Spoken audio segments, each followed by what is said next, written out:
Hey everybody, good evening. Welcome to the Wise Guys, the largest BYU sports live stream show in the whole world and the most watched collegiate sports live stream show, talk show on YouTube. I hope everyone had a Merry Christmas. Now we're gearing up for the new year. I can't believe the year is almost over. New Year's is it just like 3 days away? Yeah, it's coming. It's coming crazy. fast. And a lot has happened in 2025 and a lot happening as we lead into 2026. And the chat is already up and running. Watching from Harriman. We've got Arkansas in there, Northwestern Arkansas. We got Leander, Texas in the house. Michael Zimmerman always here, ready for 2 hours of BYU sports. And we appreciate Mark Axel, best night of the week, of course. And it's hope we can keep Jay Hill. Well, we'll talk about that. And it says that anyone leaving the program now is nuts. We welcome everybody to jump on that stream. We'll try to give you out as many shout outs as we can. There's Russ in San Antonio. How about greetings from the Navajo Nation? Pop-Tarts Champs 2025. Jeff and Melanie in Tooele, Utah. There's Orem, Utah. I know that it's the holidays, but Monday nights are Wise Guys nights. Yeah, they Family sure are. night and Wise Guys night. Wise Guys is presented by Brady Plus, Mountain America Credit Union, and Eddie. Distributed by the Deseret News. Our new podcast will be out tomorrow. You can get that wherever you get your podcasts, and then you can take us wherever you go. Yeah, and then please subscribe to our free email at wiseguys.com, ysguys.com. You can also watch all of our past content there, a whole list of guests that have been on and things done in chapter. I mean, it's great. I actually find myself going back and looking. I just went back and looked at our Andy Reid interview. Yeah, just the other night. It was just so fun to go back and watch that. So, yeah, all of our past content is there. Also, we'd love it for you to hit that free subscribe button on your YouTube channel because that helps us keep this thing rolling along, and that's free as well. So everything we're asking you to do is free. It's the best price. It's the best price that Wise Guys can offer. And we always quote Vi Sikahema when he said, "If it's free, it's for me. And I'll take three." I'll take three. So, Elder Sikahema. Here's what we got coming up on the show tonight. We'll talk about the Pop-Tarts Bowl. Man, that was fun, especially the second half, most especially the fourth quarter. And Cougar Nation was well represented there in Orlando. In the aftermath of the bowl game with Kyle Whittingham getting the job at Michigan, what does that mean for BYU's staff? That's a popular question on the stream. It's a popular question throughout Cougar Nation. And so we'll talk about that tonight. We've already got questions up on there. So Weston Birch asking, is Gavin really going to Weber State? We'll address that. Hans and PK mentioned A-Rod maybe going to Utah. There's all kinds of stuff interesting. out there. So we'll try to navigate through all of that. I'll answer, but we'll get more into it a little bit later. Gavin held his first staff meeting this morning as the defense coordinator at Weber State this morning at 8 a.m. So and if you're wondering who Gavin is my youngest son, who the last 3 years has been the right-hand man for Jay Hill and has been coaching the safeties. So he's coached Satawala and Tanner Wall and developed those guys. So he's been at BYU for 7 seasons now as a coach. The last 3 working with the safeties specifically and working with Jay. He's had an amazing experience with Jay over these years. And he just got offered the defensive coordinator's job at Weber State. And that doesn't mean he can't still be here. Yeah, so he's just kind of in a weird space. It's in a weird spot right now because like the Twilight Zone. That job came before Kyle Whittingham took the job at Michigan and all this other stuff came up. So maybe we can get into that a little bit. But yes, he is up at Weber State as the defense coordinator, and he's running meetings. That's what he's been doing all day long. And he and Eric have hired a phenomenal staff on defense, including former BYU Cougar starting strong safety Tanner Jacobson, who was the National Junior College Coach of the Year last year at Tyler Community College down in Texas. He's up there. He's got James Kauser, he's the defense coach. Eddie Heckard, graduate assistant cornerbacks coach working with Gennaro this last year. He's the cornerbacks coach now. We'll see what at they Weber, got. And so we'll see how that goes. That could still go. Yeah, all this stuff can go different directions. There's an interesting question. Yes, Gavin is the DC up there, but man, all kinds of craziness going on that I don't even know all the answers to right now. Nathan's on the stream from Chicago. The Real BR from Melissa, Texas, checking in. The Mackies from Drummond, Montana. There's Wisconsin. Sylvia, good to see you. And on we go on the live stream. The BYU's got the Big 12 opener on Saturday at Kansas State on CBS. That's how they roll. We'll preview that one. It's going to be two highest scoring players in the Big 12 facing off. So, hey, how about Doug Harvickson says, change is always happening. Players come, players go. Coaches come, coaches go. It's a comforting thing to have wise guys around through it all. That's right. He hopes we don't take a higher NIL deal somewhere else. Like, we'll steer you through it. We're not going anywhere. So appreciate that, Doug. That's funny. Hey, you mentioned Patrick Fishburn, or did you not mention that I yet? did not. Oh, so Patrick Fishburn, former Cougar, joins the show ahead of this new season on the PGA Tour. He's going to have a big year, too. Yeah, he's going to play great. So we'll be watching. So on excited the to have him. And then Re-Lyte Athlete of the Week makes wise guys history. Yeah, you're going to go, every time we give you the Re-Lyte Athlete of the Week, you go, oh, yeah, duh, of course. Yeah, this is going to make history because we haven't seen this one. Yeah. So that's coming up. And our Wise Guys top 10 BYU sports stories of the year. We'll roll those out one by one. And, I don't know. Who's number one? Who's number five? You might not agree, but that's why we have a live stream, so we can jump back and forth. We'll listen to what you have to say on this topic. It's going to be cool. And it's been an amazing year with the lists of honorable mentions. They didn't even make the top 10. Yeah, so many. Should be their own top 10. So many great stories. Amazing year in BYU sports. So, and let's not forget that Wise Guys is made possible because we have some very gracious sponsors, and it's free to you guys because we have very gracious sponsors, and we want to recognize them tonight. We're going to start with our founding sponsor, Brady Plus. The Brady Plus provides cleaning, food service, and packaging equipment, dispensers, and service and repairs with over 150 distribution facilities across the country and over 6,000 employees. Learn more about Brady Plus at bradyplus.com. Mountain America Credit Union, helping people achieve their financial dreams for over 80 years. Whether you're buying a home, planning for retirement, or managing daily expenses, Mountain America has the tools, technology, and guidance to help you succeed. A lot of information waiting for you at macu.com. They can be very helpful for you as we launch into a brand new year. And by Eddie, HR and payroll software built for small businesses. Whether you run a dental office in Spanish Fork, Utah, or a construction crew in Lehigh, Eddie helps you hire, onboard, track time, and run payroll all in one place. It's simple, it's local, it's reliable. It's built by business owners who believe people come first. See how Eddie can serve your team at Eddie.com. Our Re-Lyte Athlete of the Week is presented by Redmond. The secret is in the salt. Learn what it can do for you at Redmond.com. And Wise Guys is distributed by the Deseret News and Deseret.com, Utah's newspaper since 1850. All right, let's get to the headlines before we get to the Pop-Tarts Bowl. Defensive coordinator Jay Hill, the target of Kyle Whittingham to join his staff at Michigan. Lots of reports all over the place from back there and around here that it's in the works, although nothing has been official or finalized.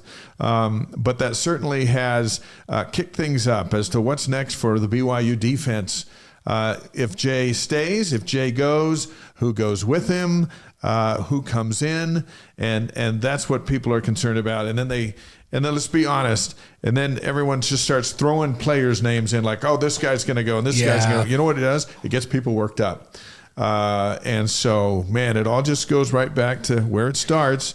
And where it starts is Jay staying? Is Jay going? And what does it mean for BYU? Yeah, and it's always funny to me because we're a little closer to the inside of all this than most. And rumors start, and then they just grow. And then there's all these side rumors. And then sometimes you read things and you're like, gosh, that's a pretty credible person that just tweeted that out. And that's absolutely positively false. Yeah. That is not true. And so just watch what you read. Now, Jay Hill absolutely is talking to Michigan. Mm-hmm. Michigan's made it known. And why would Kyle not want Jay Hill there? Kyle's first option to be his defense coordinator would be the head coach at Utah, right? Who's the head coach at Utah right now, for sure, because Morgan is his guy. But Morgan's the head coach at Utah, and Kyle set him up for that job. And if you're Kyle, you want somebody that knows your defense intimately, that would come and run that defense the way that Morgan's been running that defense at Utah. Who better than Jay Hill? I would absolutely be going after Jay Hill if I was Kyle Whittingham. And if you're Jay Hill, Jay wants to be a head coach. And there's about 4 programs in this country where you can go from being a defensive coordinator to be a Power 4 head coach. And BYU's not one of them right now. And if he wants to be head from here, Jay's going to get offers to places like Washington State or Oregon State or Utah State or Colorado State. And maybe a few of the regional Big 12s, because like maybe if Arizona had an opening or a Colorado where he's played against them, maybe, right? You are the defensive coordinator and associate head coach at Michigan. You get any job in the country. Oklahoma comes up, you're a candidate. USC comes up, you're a candidate. So let's face it, Michigan has won 1,008 games. That's more games than any other football program in the history of college football. The top 5 are Michigan, Ohio State, Alabama. Who am I missing? Michigan, Ohio State, Alabama. Georgia might Notre be Dame, up there. Notre Dame, and Georgia. And those are the programs. Yeah. Those are the programs, not even Notre Dame anymore. But if you're Georgia, Alabama, Michigan, Ohio State, and you're a DC, you can get a head job any place in the country. So if you're Jay and they're saying, hey, we're going to pay you double what you make at BYU. If you want to be a head coach, come here. And you know what? You might even be the head coach at Michigan, because Kyle's going to coach 4 or 5 years, and maybe he hands that thing off to Jay the way he's just handing it off to Morgan. If things go really well and they compete for national championships and they win one, wouldn't you want to keep things rolling? The thing that's interesting is there's a safety net at BYU. Yeah. When you don't have to win all the games and you still get to keep your job. It's hard to get fired at BYU. Right. You know, historically. If you go to Michigan and it doesn't work in a year, that's it for you. Yeah, but if it doesn't work in a year, you have every one of these Then all of a big sudden you're jobs. back to where you started. You have a buyout and you get your money. And you get paid, Yeah. but there's a risk that comes with the reward. To me, and it's like, I'm not saying, hey, Jay, go do this. I'm just saying I completely understand if he wants to go do it, based on knowing what he wants. And I would not begrudge him if he went and did that because of where he wants to get. And it also makes it very different that Kalani just signed a 10-year contract. So Jay's not going to be the head coach here anytime soon. So he's got to go someplace else. And if this is a step that gets you there, I completely understand it. Now, what about the family and kids? Like, and their kids are grown up now, but that's the big question. Do they want to, move to Michigan and be away from kids, even married kids and that kind of stuff? Do they want to have a little more demanding lifestyle out there? Because Kalani's great to coaches, right? It's an interesting thing. At Michigan, I think he's going to have to work more hours. There's going to be higher demands, the spotlight, but you get great athletes at Michigan. When's the last time they didn't have a top 5 recruiting class? You know what I mean? It's been a while. They're not broken. So if he goes there, we all need to step back and go, yeah, this isn't, it's not a bad decision by Jay. If he stays, I get that too. If it stays, it's going to be because of family and because of lifestyle. If he goes, it's going to be because I really want to be a head guy, and this is a great step to go do that. And so I get it either way, and I just say, Jay, thanks for turning this thing around for BYU. Thanks for getting, coming and running the defense that Kalani's always wanted to run. You've been on the same page with Kalani, running exactly what Kalani loves. They were both brought up in that same defense. Thanks for doing that and recruiting these players and leaving this thing in a great, great position to just continue to play well. If you go and if you stay, thank you for staying, because they'll continue to be really, really good. But I support Jay with whatever he wants to do, because he's earned my support and what he's done here the last 3 years. And I think that's how we all should be treating it. Let's see, 3-Pete in from Chattanooga, Tennessee, listening to the live stream for the first time. Usually pick up the recorded broadcast after the fact. Love your True Blue. Thanks for all you do for Cougar Nation. Good to have you with us. We got Cougar fans in Thailand on the stream tonight as we span the globe. So outside of Jay Hill, everything is speculative, and even this one is until it's official. And then what players are going to do here, and we could spend 3 hours talking about that, and all it would do is get people worked up. Right. It says, wise guys place zero value on loyalty. Like, here's the problem, is that loyalty's a great thing, right? But the minute teams lose, the schools don't have loyalty to the coaches either. Let's face it. College football is it's a multi-billion-dollar business, and the schools don't have loyalty. If Kalani loses, is miserable the next 2 years, I guarantee you there'll be noise about how to, do we do his buyout? What do we do? Yeah. If Jay and Kyle go to Michigan and sign these big contracts and they don't win, they'll buy him out and get rid of him. Yeah. That's how it goes. And so you kind of like loyalty. They're just jobs. Yeah. They're jobs. Just jobs. They're jobs. Now, I'll tell you loyalty.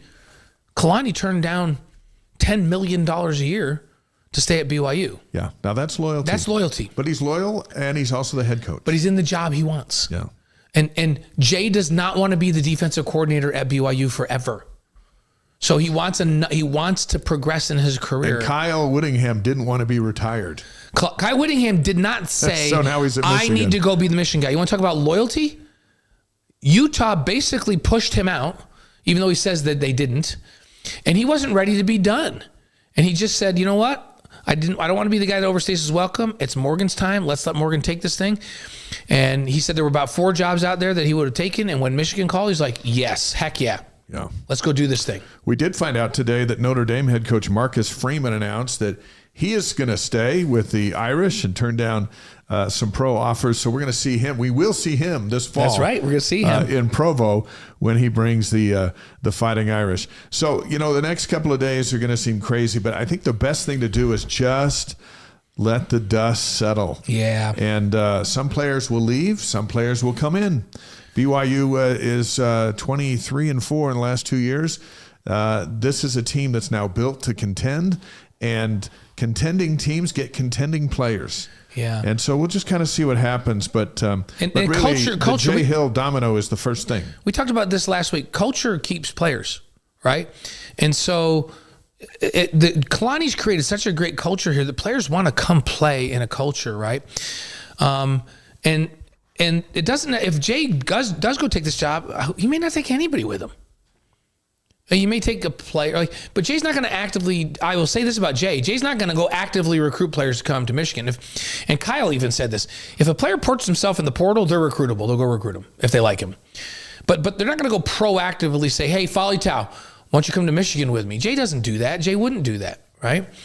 Now, if Folly Tau decides he's going to go in the portal, that's on him. Then that's Folly Tau deciding to do that. And Satawala would then have to decide, do I want to be the only Satawala at BYU, or do I want to go to Michigan where there are 4 of them already? Right. There's a big difference in the talent pool. Yeah. The Real BR asked, why wouldn't BYU throw a bunch of money at Guilford and Anderson to keep this defense rolling? That's what they should do. And I don't even need that they need to throw a bunch of money at them. They just need to keep everyone but Jay intact if they can. Because this defense is rolling. These kids have learned this defense over 3 years. If I'm Kalani, I want to know that the guys that already understand how this works and the players that are already in it, I don't want to go out and bring somebody in that's going to bring a brand new defense in. Why would you do that? This defense was number 1 in the Big 12 last year, number 2 this year, number 2 to Texas Tech, who's number 1 in the country, right? Yeah, you do want to keep it rolling. And I do think they're having those conversations. So we just need to wait. And there's a long shot chance that Jay comes back, guys, right? Things get to the finish line and attorneys start looking over contracts and people go, ooh, I don't like that in the contract. And things can be 98% done and not be done, right? This is what NIL and the transfer portal has done to the sport. BYU just finished a phenomenal 12-2 season, first 12-win season in 24 years. And if you don't know enough, you walk in and you go, hey, the sky's falling. Yeah. This is a dumpster fire. Everybody's leaving, and that's just not the case. But is social media and shows like this, although we like to be a little more practical than many of the others, that just say stuff and get people fired up, and then pretty soon the whole team's leaving. Well, the whole team just had one of the greatest experiences of their life. They give them a break a little bit. Some might go, some might come back. Some new guys are going to come. It's just the way it is. And in the wake of beating Georgia Tech in the Pop-Tarts Bowl without L.J. Martin, without Jack Kelly, and on a one-legged quarterback, you took down a number 22 ranked team that had a great year. They were completely healthy. Their 5-year quarterback played the whole game. Right. And BYU and he's beat really them good. 25-21. It's like that just happened. And BYU's defense held one of the most potent offenses in the ACC to really 14 points because, remember, we did give them the ball on a drop kickoff on the 4-yard line. Yeah, we're not even going to count that touchdown, right? To 14 points and 0 points in the second half, right? Yeah. It was a phenomenal effort. And that offense, I thought that A-Rod did a masterful job with what he was working with no LJ and no Sione and a one-legged quarterback. It It was a phenomenal job. And there's all these. I'm just going to address one rumor about A-Rod. Should we do that? Yeah, there's a question there on the stream. Yeah, because there's been several of them about A-Rod going to Utah. I don't know. A-Rod, here's the thing. A-Rod's really good friends with Morgan. They're dear friends. They're all good friends. And guess what? Morgan and Kalani are best friends. And Kalani and A-Rod are good friends. But I keep seeing this rumor say, well, A-Rod's really upset with Kalani because Kalani did not include A-Rod in his plans when he was going to go to Penn State. False. That is not true. So that does not have, no. Kalani had every intention if he went to Penn State, if A-Rod wanted to go, to take him. So they're not mad at each other because Kalani slighted him on the Penn State thing. And anybody in Cougar Nation that thinks A-Rod should move on is out of their mind. Yeah. BYU is 23-4 as a Power Football Conference member that's tied for first twice. Right. Went to one Big 12 championship and just won two of the most lucrative bowl games watched by the most people in the history of BYU on television. And that's where we're at. And it's like, people are like, well, come on, it'd man. be good for A-Rod to move on. No, A-Rod, Are you the freshman crazy? quarterback, and what he did this year was ridiculously good. And by the way, Chase was hurt half the season and wasn't full speed. We lost Keelan Marion, and he didn't want to lose Keelan Marion. They tried to keep Keelan here, and they probably should have paid him a little bit more and not let him go to Miami. He was dealing with a small deck of cards and had a phenomenal year with what he did. He's phenomenal. Now, if A-Rod ended up at Utah, it would be for behind-the-scenes reasons. It would have nothing to do with it's a better job or he's mad at Kalani or any of that. There would be some family or personal reasons that would be better for him. And it would have nothing to do with it's a better opportunity. He's mad at Kalani because he wasn't going to take him to Penn State.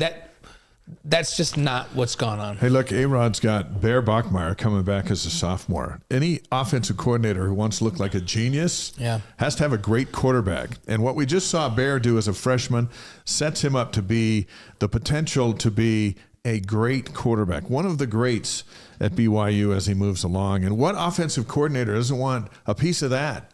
So there's a million reasons for A-Rod to just stay right where he is. But yeah, hey, Amy the says, dust is going to kick up for a little bit. Amy says, why don't you bring in Wink for the DC? Remember, Wink's Michigan's DC. He's really good, and just swap DCs. And I've seen people say that, but again, Wink doesn't run Kalani's defense. He runs Michigan's defense. Well, and guess what? Why does Kyle not keep Wink? He's a great coach. Yeah, I thought he might. Because he doesn't run Kyle's defense, right? And so the head coach, especially when they were defensive guys, they want a defensive coordinator that runs their defense, right? That's a given, right? So that's why Kyle's so anxious to get Jay, because he knows he'll run his defense. Now, let's talk about the family of this defense. Big Fred Whittingham, this is his defense. He taught it to Kyle.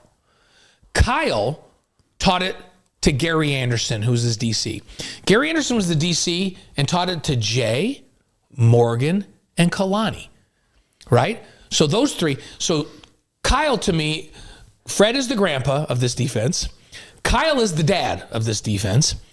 Kalani, Jay, and Morgan are all the sons. And Gary Anderson's the uncle. And guess who's still at BYU right now?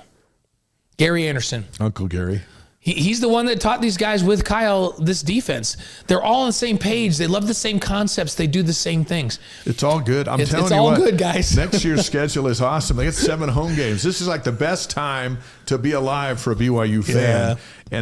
And that whether Jay Hill stays or goes shouldn't have anything to do with that. Right. All will be fine. And so, I would love it if he stayed, and I 100% support him if he goes. And here's what we liked in this bowl game. Yeah, let's do that. We like Bear Bachmeier throwing for 325 yards and a touchdown, ran for a 2-point conversion. He was 27 of 38, threw a pick, but he injured his ankle. We all saw it on the opening drive, and we all thought, oh no, we're dead, because we knew what that ankle did to the Texas Tech game. But Georgia Tech's defense wasn't Texas Tech's defense. And Bear on one leg stayed in the pocket and threw for 325 yards. And it was interesting because Steve Young was on Sports Nation last week, and I wrote about it in the Deseret News. And he was saying, you know what I want? I want Bear to beat teams with his arm. He's already shown he can do it with his legs. I want to see him do it with his arm. Well, he didn't have a choice to do it with his legs because he got hurt. Right. So he sat there and he beat them with his arm. And I thought, you know what, Steve? That's exactly what you were hoping to see. And now BYU knows going into the next season they can beat teams with his arm and with his leg, and that's going to make him tough to beat. Yeah, and remember, A-Rod kind of, I don't want to say the word baby. That's not what he did. He tailored this offense to a freshman this year, and he blossomed as the season went on. He started out with one side of the field reads and moving him around. He was fantastic in that bowl game as a drop back passer, and that was so promising. And who was the recipient? It was Carson Ryan. 8 catches for 120 yards. When you have a drop back guy that sees the whole field, the tight end becomes part of the offense. It kind of helped that LJ was out with his having had surgery, because all of a sudden there were about 30 plays that had to go to somebody else. And Ryan got 8 of them, and he was phenomenal. And Parker Kingston got 5 for 76 through the air. They had a couple of rushes. He had a nice punt return. Chase Roberts had 7 catches for 57 yards. Nice to see him healthy again. His 18th career touchdown reception in his final game. And then Evan Johnson had the game-winning interception in the end zone. Close it out. And he's a big piece of next year. It was great. My favorite thing of all that list is Carson Ryan, who's been such a great player all year and so unselfish and so happy to be here and wishing that he'd been here his whole career. For him to go out with 8 and 120 is my favorite part about the whole game, because what a representative he's been this year. Here's what we didn't like. We didn't like that Bear hurt his ankle on the first drive of the first quarter. That slow start was kind of a trend. The basketball teams kind of carried it over. I blame it on the trainers. 21-10, BYU trailed with 5:15 left in the first. Do you blame the ankle on the trainers or the slow start? No, I blame the ankle on the trainers. You know why? No. Because they told him, you're too taped up. You can't go walk barefooted and ground yourself before the game. You think that was it? If he goes out barefooted and grounds himself, he doesn't get an ankle injury. All right. Here's what I'm kidding, everybody. I'm kidding. We didn't like that Georgia Tech completed a 68-yard bomb on 4th and 15 with 1:01 to go, beating Evan Johnson on the play. But then we did like that Evan Johnson came back 4 plays later on 4th and 10 from the 18, and he gets the game-winning interception. He made a great play. That's what's great about sports. And we love that LJ Martin and Jack Kelly, or we didn't like that LJ Martin and Jack Kelly couldn't play in that game because of injuries. But those are the 2 best players. Yeah. Does everybody want a little insight on how Shmev got beat on that play? Are you going to talk about the big shove-off? Well, that was part of it, but how did he even get by him on 4th and 15, right? So the coverage was bracket coverage. We don't have AFR this week, Dave, so I have to tell him. All right. Has bracket coverage, meaning he has inside help, meaning he plays outside of the receiver and stays outside and on top of the receiver to be in perfect position to be on top of that and make the play. Well, they went hurry up, and he came up to line up and press. The receiver was moving out, and Shmev looked over to see what was going on, what the quarterback was doing. He looked in the backfield, and they snapped the ball. He was inside. So the receiver got an outside free release and ran by him. He just peeked for just a second to see if they were ready to snap the ball, and they snapped the ball while he was peeking. I mean, that's how we talk about football as a game of inches, a game of seconds. That 1 second look into the backfield put him out of position, and he got beat on a play, where if he actually looks and they haven't snapped the ball and he lines up outside the receiver, he has help from the safety, he funnels them inside, they don't complete that ball. That's how important it is to be ready to go and lined up and all that. 1 second look, and he got beat. Isn't that amazing that can make that much difference in how a play goes? We'd love to show you that on AFR and draw it all out for you, but we don't have one this week. We couldn't believe as it was happening. It's like, are you kidding me? Did he just complete that? But I will tell you this, on the interception, they were playing 2 deep on the goal line, and he played it perfectly. His leverage was perfect. He was in the perfect spot. He high-pointed the ball, and he redeemed himself on that play. But that's how down to little tiny specifics this defense has to focus on to be really, really effective and be as good as they've been. All right, we're just a few minutes away from revealing Wise Guy's top 10 BYU sports stories of the year. But let's revisit Blaine's 3 keys to a victory in the Pop-Tarts Bowl. Number 1 was stop the quarterback run. Haynes King had 7 rushes for 31 yards. He's been averaging 85 a game, and he's been really damaging in the scramble game. I'm giving him a plus on that. Number 2, win the turnover margin, +1 or better. It was even 2-2, but BYU blocked a field goal. That's why I'm giving him a plus, because I said they needed to be +1, but a blocked field goal to me counts, so we're giving him a plus. BYU must have explosive plays on offense. Carson Ryan's longest play was 35. Kingston was 28. I think he had a 35-yard punt return. I'm counting the punt return, and we said 3 or more, and so I'm going to give him a plus. So there you go. That's how you win games. That's how you win games, right there. So here's what happens next. LJ Martin's recovering from surgery. You saw him in his shoulder cast type thing, a sling. He had the surgery earlier in the month. So the recovery is on. He's either going to recover in time for the NFL or he's going to recover in time for Utah Tech. Right. So we'll see. We'll see what happens there. And you know what? He's indicated he's leaning toward coming back, which is awesome. That would be great. And Keanu Tanavasa also stated he was highly likely to come back, which would be great. Anytime you get the Offensive Player of the Year in the Big 12 to come back, something. There's your offense. Yeah, there you go. So we'll keep you posted on how that think about how that goes. They've got some dudes coming back, young guys on the offensive line. They got LJ hopefully coming back. You got Bear Bachmeier coming back. You got one of the top running backs in the state coming as a freshman in from Lehigh High School. You probably get one in the portal. Man, this team could be really good next year. The AP Top 25 final poll is going to be out after the championship game on the 19th, so maybe early on the 20th, and we'll see where BYU sits. They could get into the top 10, depending on what happens. That would be so nice to finish in the top 10. Yeah. Transfer portal opens on January 2nd. McKay Hillstead already said that he's going to be in the portal when that day hits. That's one of the reasons we're all a little anxious to get all this coaching stuff settled, is because you want that settled because players go in the portal when they're just to give them an out. If a coaching job is open and they don't know what it's going to be, they just put themselves in the portal. It makes everybody nervous. So there's Mahanrai on the stream from Indonesia. Nice. Hey, way to go. Good to have you with us. And IRF Sports, the defensive rush was so great on the pick. Absolutely. Nusi came around the corner and forced that quarterback to throw it before he wanted to. That defensive rush was part of it. The leverage in the secondary was part of it. So awesome. Here's what's coming in 2026, the home games. They're playing 7. You're going to notice ticket prices are a little higher than last year because you're paying for another game. Yeah. So if you have 5 tickets, that's an additional game, so it's going to be a little higher.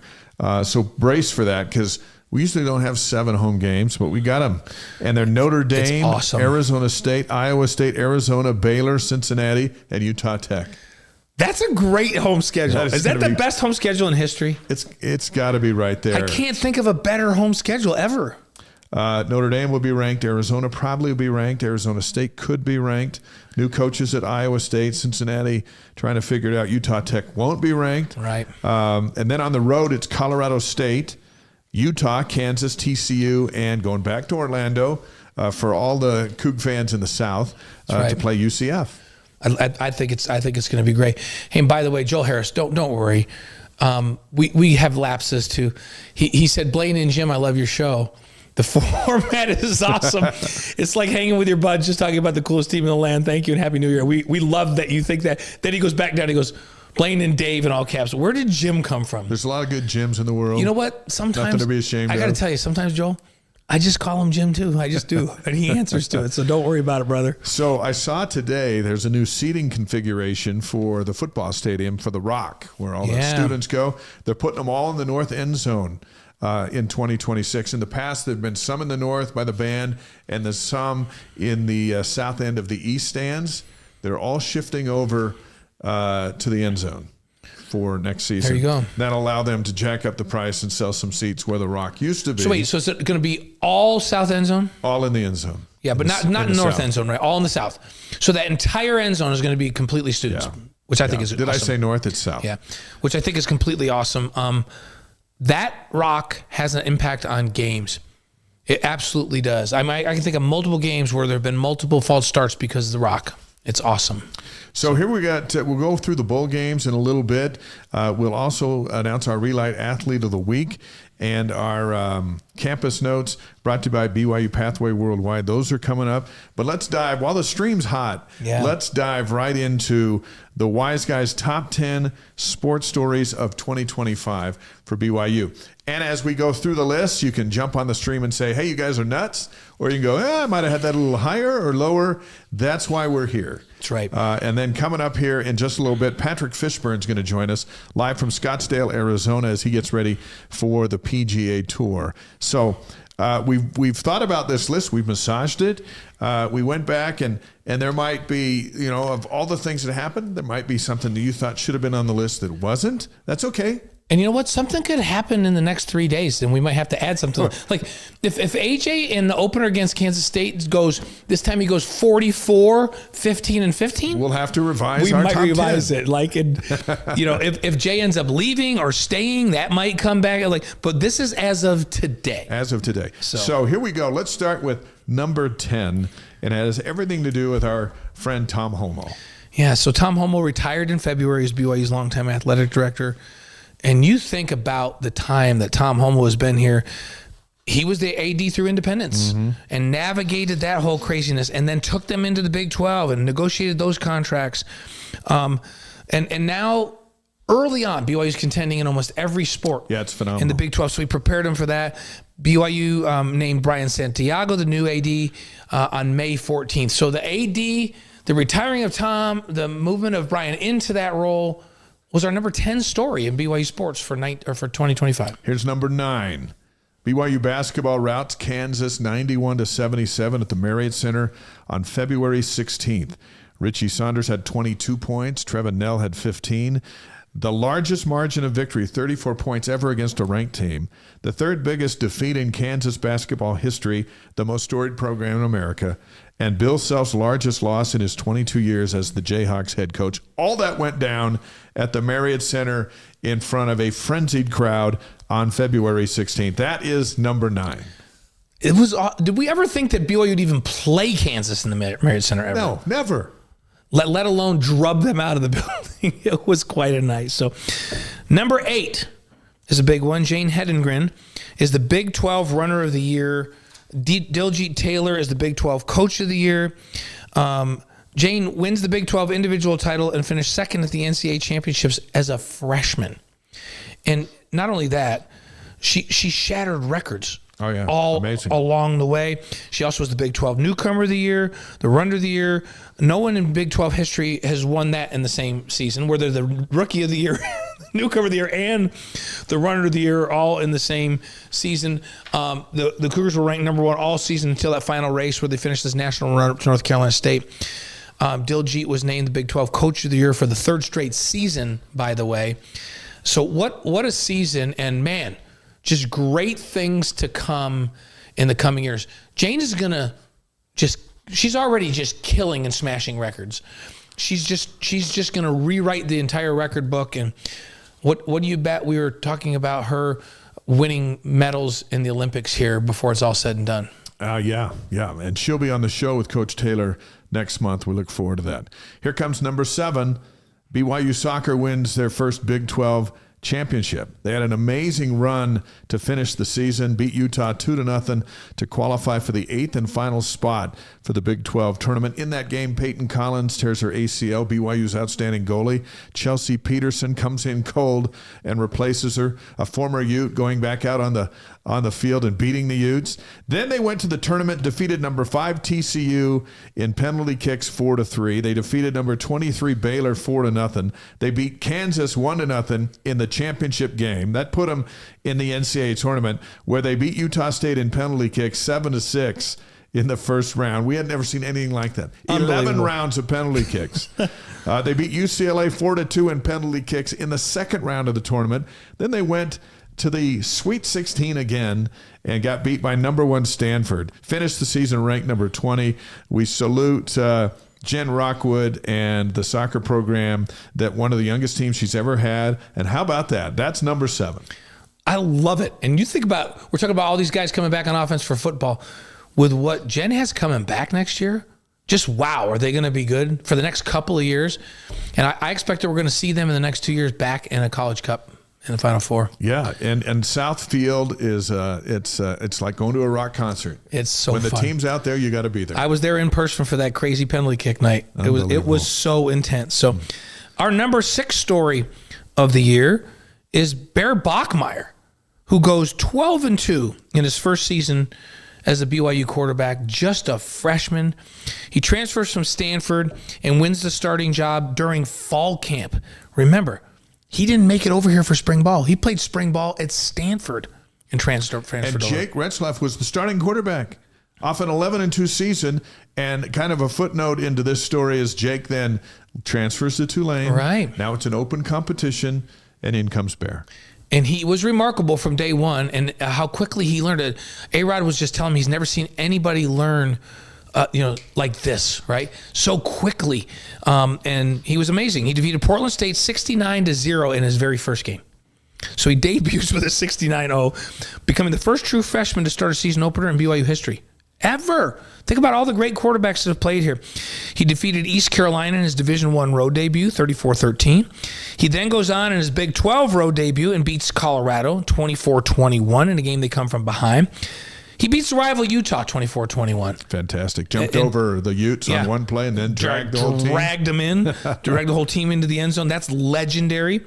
He leads BYU into their first Big 12 championship game against number 4 Texas Tech. That's all we're going to say about that.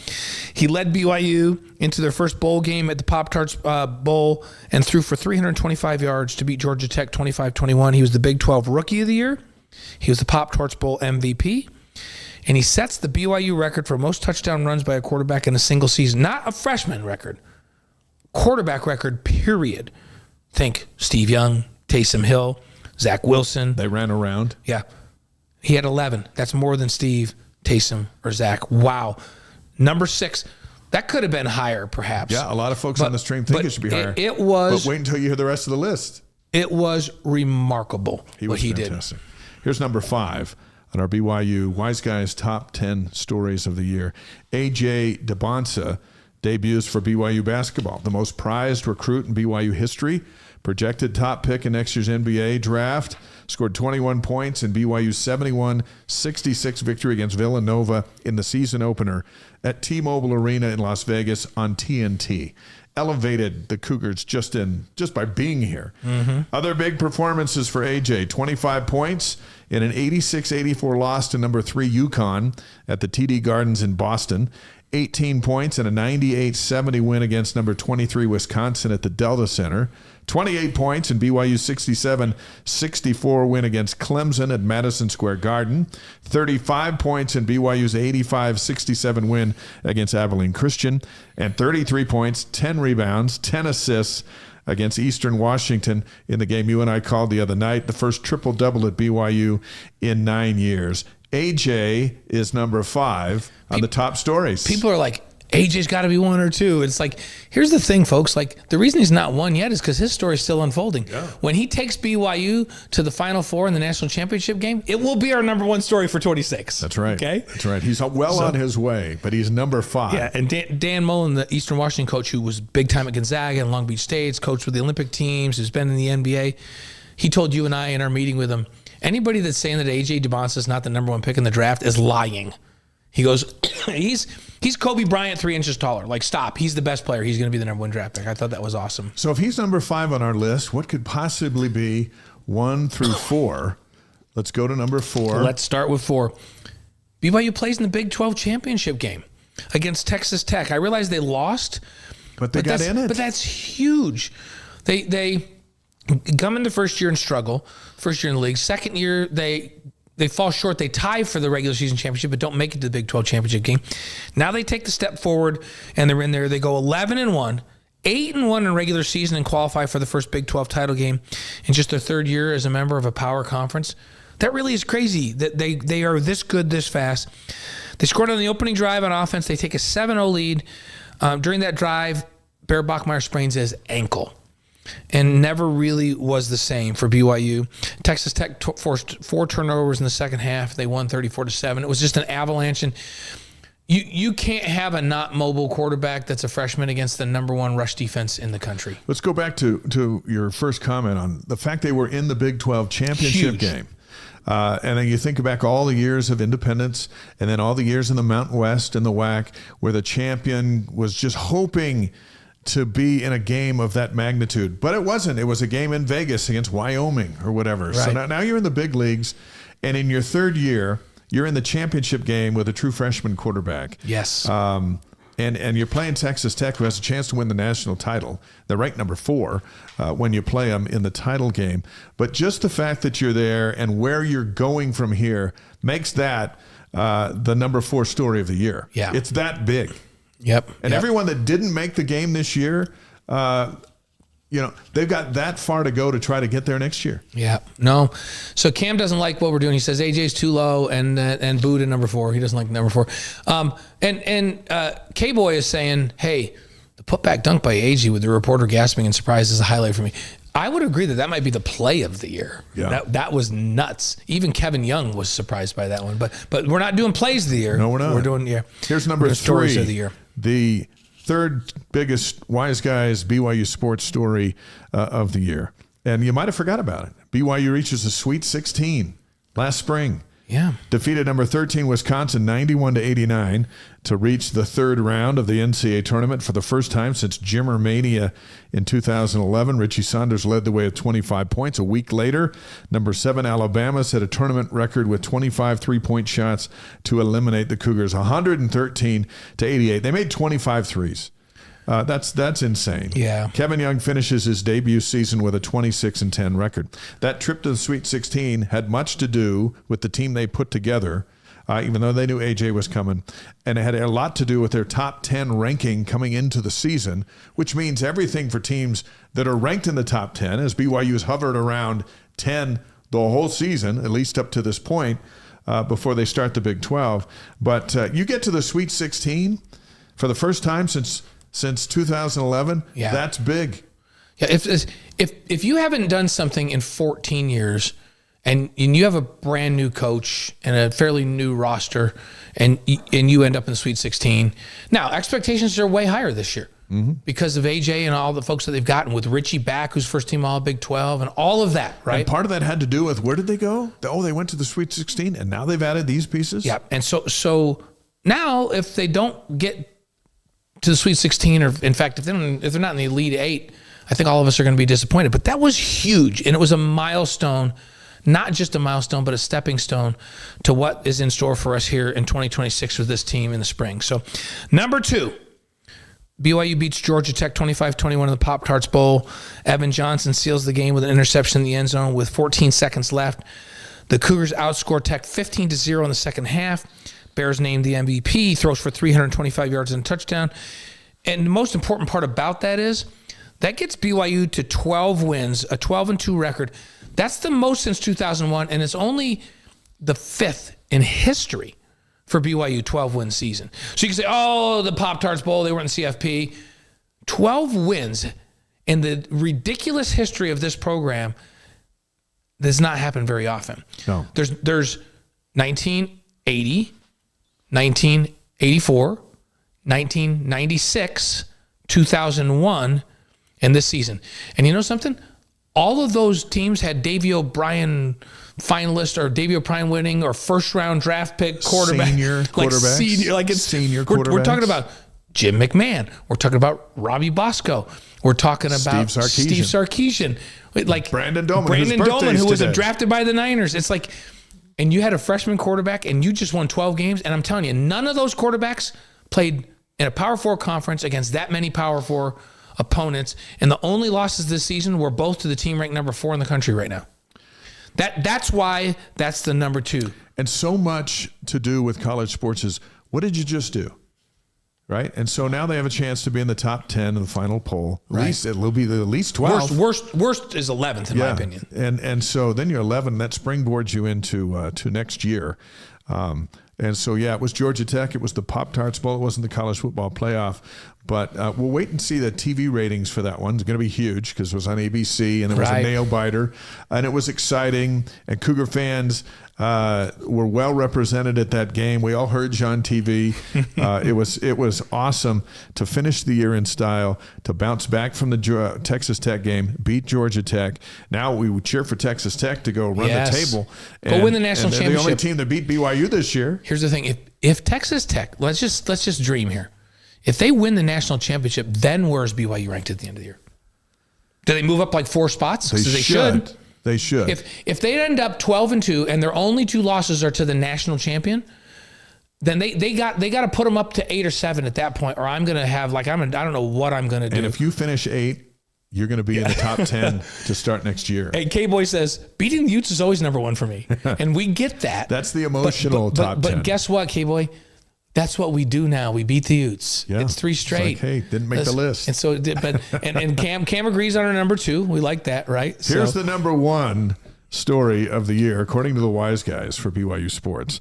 Kalani Sitake turns down Penn State and signs an extension that's going to keep him here for a decade.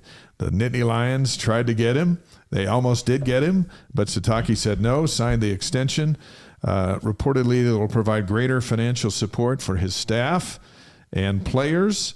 How close did he come to actually leaving? He told me in a BYU TV interview on camera that he said as close as you can get. That's how close BYU was to losing him. Credit to everybody who worked hard to keep him. The next day, he signed the highest rated recruiting class in program history. Also named Big 12 Coach of the Year. His last 2 seasons, he's 23-4. Feels like there should be some dramatic music here. Yeah.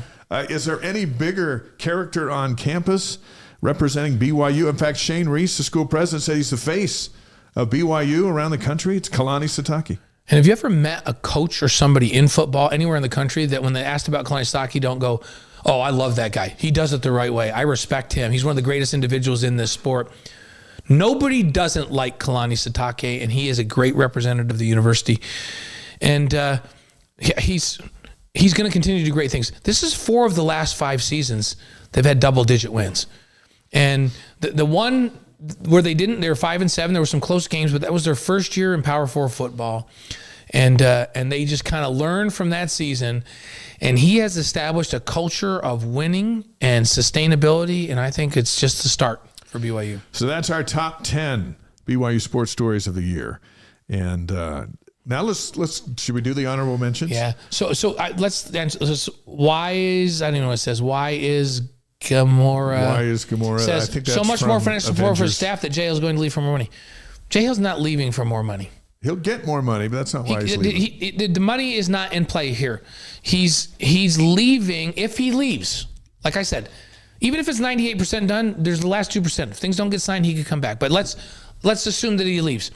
He's leaving because he wants to be a head coach, and this is a step that would lead him in that direction faster at bigger programs than BYU. He's not leaving because BYU is not paying him. Right.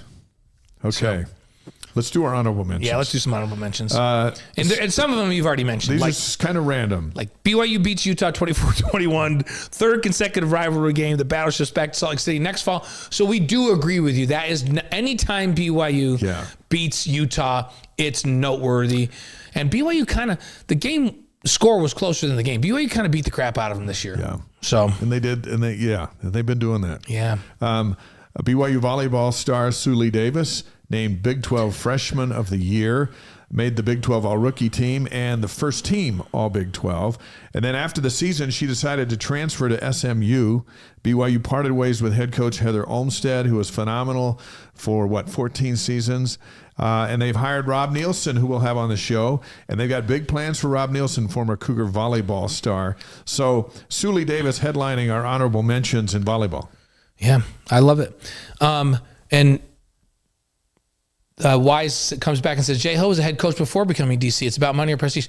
Jay Hill was an FCS head coach. Not the same thing. Yeah, come on, Not man. close. Not close. He wants to be a Power 4 head coach. Weber State is not a Power 4 program. So, okay, Yegor Demon is selected 8th in the NBA draft by Brooklyn. How about that? He comes here. He's a one and done. He learns along the way, has ups and downs, and people are like, man, he should stay. And we were all hoping he'd stay because he's a good player. Right. But said, no, there's going to be a top 10. No, he isn't. No, he isn't. And then he's number 8. And how about the fact great. that he is playing like a top 10 pick in the league? He has really started to blossom in this last month. And everybody's saying, wow, he might have been a steal at number 8. And you know what that does for Kevin Young? And now AJ goes and is probably the number 1 pick. Now you keep getting those kinds of guys. Because this is where you go to develop your skill to be a star in the NBA. I love it. So Yegor makes our honorable mention. Another honorable mention, BYU plays Clemson in Madison Square Garden, and they rally from 22 points down in the second half to win 67-64. Rob Wright III hits a 3-point shot as time expires. AJ led all scorers with 28. What a night in Madison Square Garden for BYU basketball. That's on our honorable mention list on as well. ESPN. They got so much coverage. And oh, by the way, here's an interesting tidbit. Afterwards, they're interviewing Rob Wright, and the mic cuts out. It makes it sound like he was muted. Yeah. And he said something, and then his players reacted, and everyone thought he must have said something bad. Turns out the mic actually cut out. Yeah. He didn't swear. He didn't say anything that he would regret. It was like you and me talking, all of a sudden, quiet. It's like, what did he just say? He didn't say. They didn't bleep him out. So the mic actually died and then came back. And so anyway, Rob Wright's all in on BYU. Yeah, that was a great shot. It was awesome. We have a list of things that we think will be really, really big stories in 2026. So we're going to do some predictions for 2026. Hey, but let's not forget Lee Cummard. Oh, I forgot. Our last honorable mention. Our honorable mention. You're right. Named women's head basketball coach, and he's gotten the Cougars off to their best start in program history through 13 games at 12-1. And that's phenomenal because their star player, Delaney Gibb, missed a big chunk of those games with her injury. Now she's back. They got a mega game coming up on New Year's Eve. We'll talk about here in just a bit. But Lee Cummard, honorable mention among our top stories as well. Yeah, I forgot about that. And we love Lee, and you and I get to call some of the women's games once in a while. So now let's do our predictions for 2026. Now we get the crystal ball out. And I mentioned this already. We're thinking BYU hoops to the Final Four.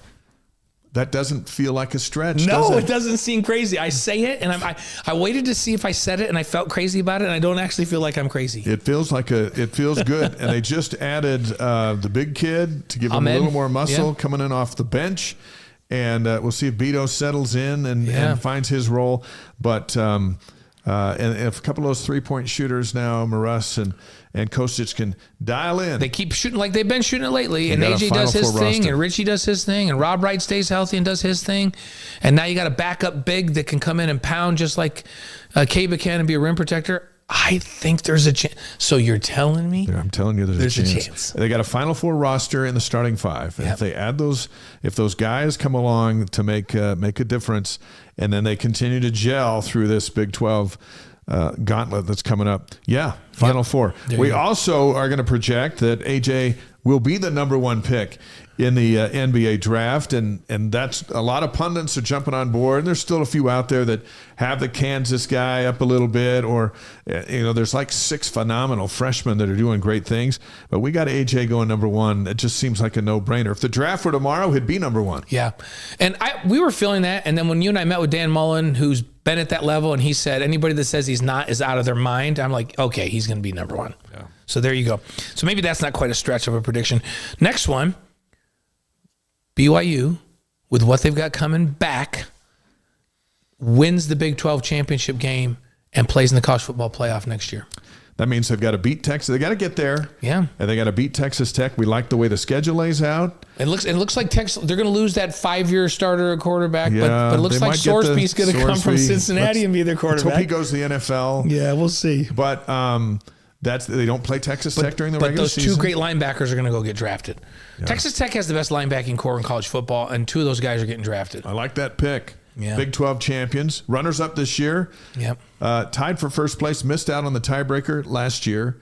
So it seems in just the natural progression that they win it next year. And I believe Trey Alexander declared that was actually going to happen on our postgame show on Saturday night. So projection here for cross country.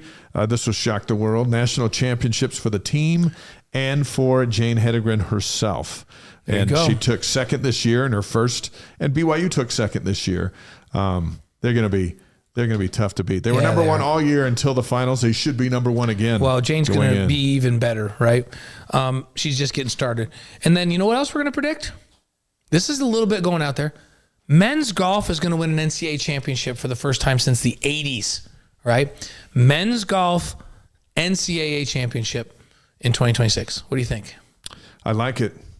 We're going to ask Patrick Fishburn what he thinks about that. If they have a chance. So in just a few minutes. But with Kihei Akina, who's been on the show, and the guys they got coming back, this is a good team. I think right now they're ranked 25th after the fall season. but the spring season starts later in January.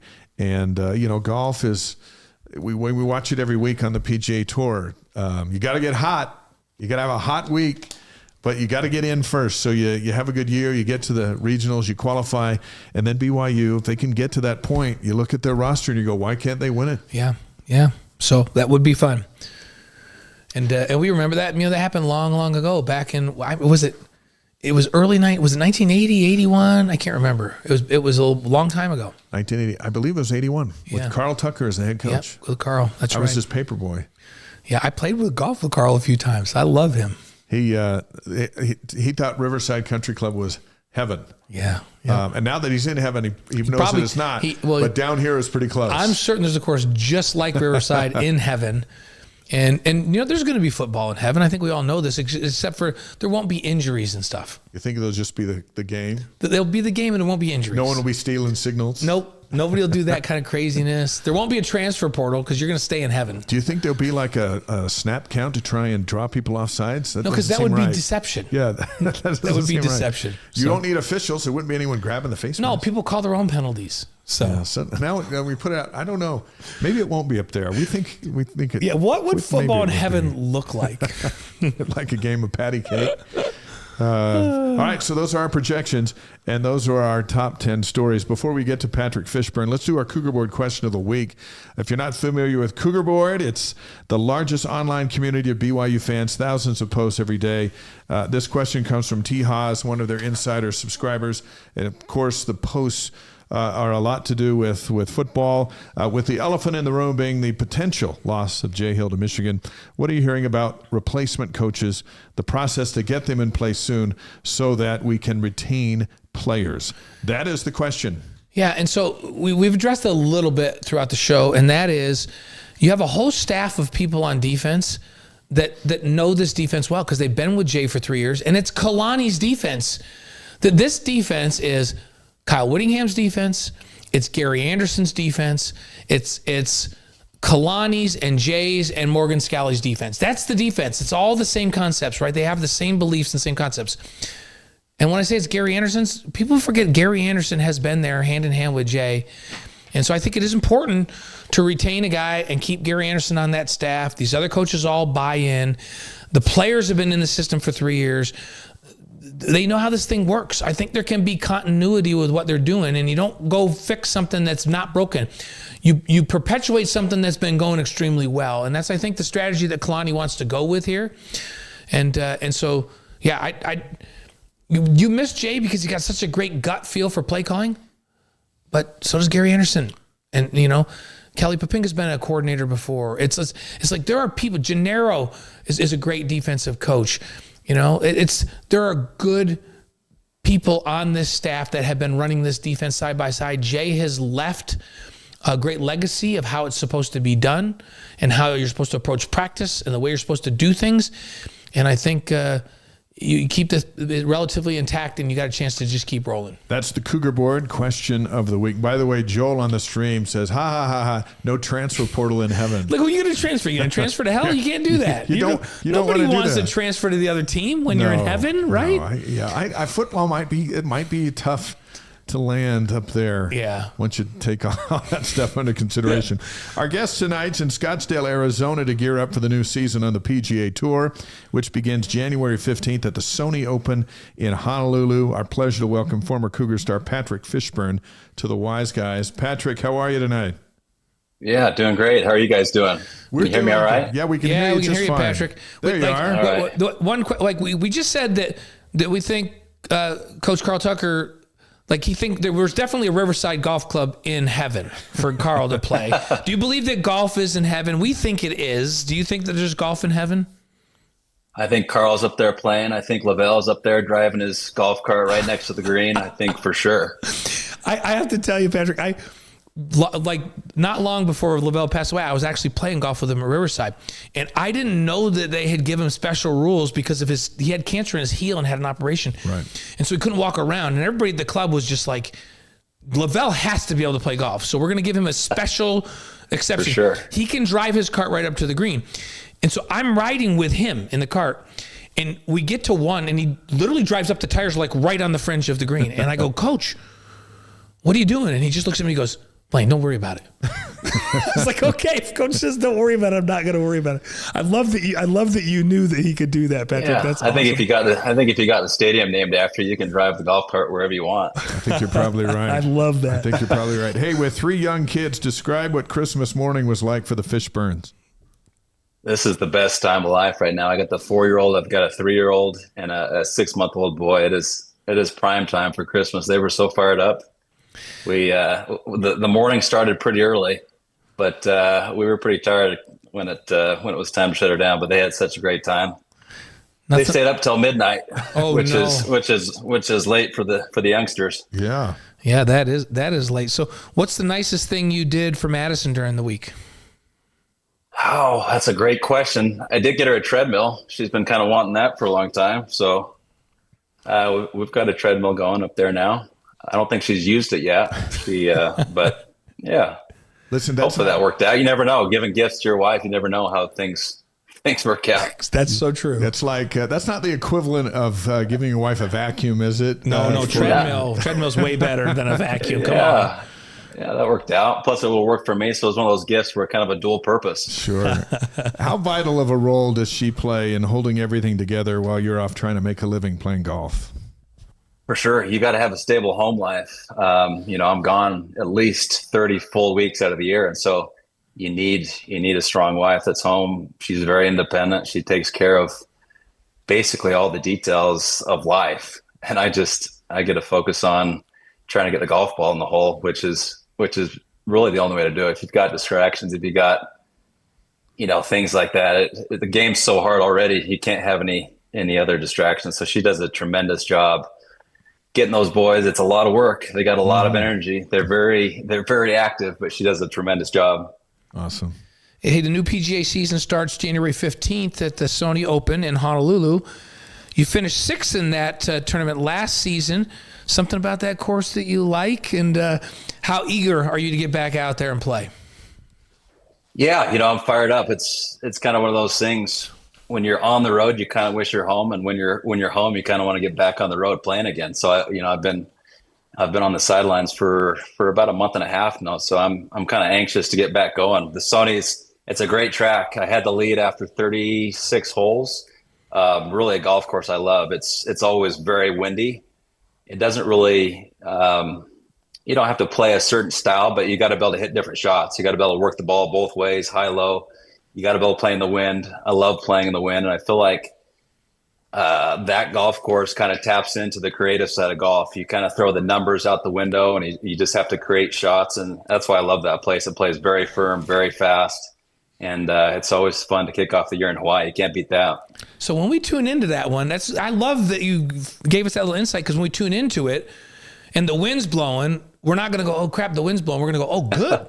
This is good for Patrick. This is what he wants in this tournament, right?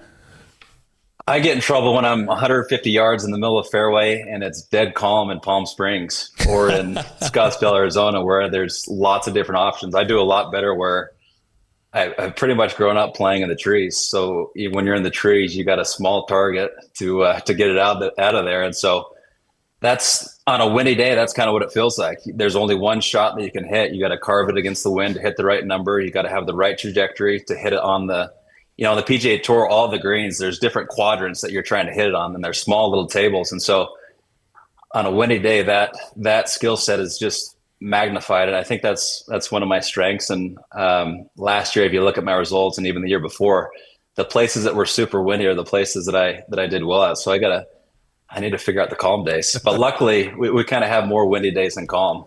Listen, and plus they're like the trade winds. They're like a Hawaiian breeze. Yeah, that's it's always different blowing wind over there, than a Provo wind.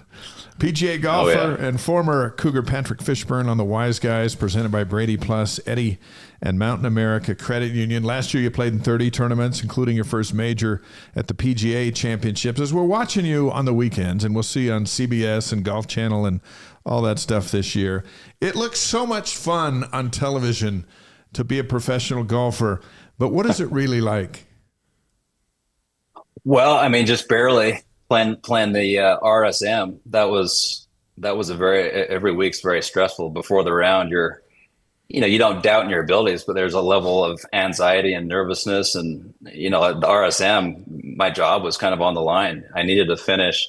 Top 100 was a key number, but I really definitely needed to be in the top 110. And so, the morning of that round, your stomach's not cooperating. You're trying to battle all the different things mentally of every tactic that, I've ever read and worked with Craig Manning, BYU guy. We know him. And so you're just trying to get yourself in the right mental state. And that's what it's like. I mean, even Tiger Woods talked about how nervous he was before every single round, and which is a healthy thing. I feel like the most nervous I've ever been in certain situations has produced some of the best golf. Like for that RSM event, I was well outside the cut, and I needed to make the cut to have any basically job security this year. And I shot a 62 on that Friday to make the cut, get in contention. And so it's one of those things. It brings out the best of you. I feel like if you can embrace it the right way and know that it's going to come on, and then you just it tightens up your focus where it's kind of welcomed, but it definitely does weird things to your body.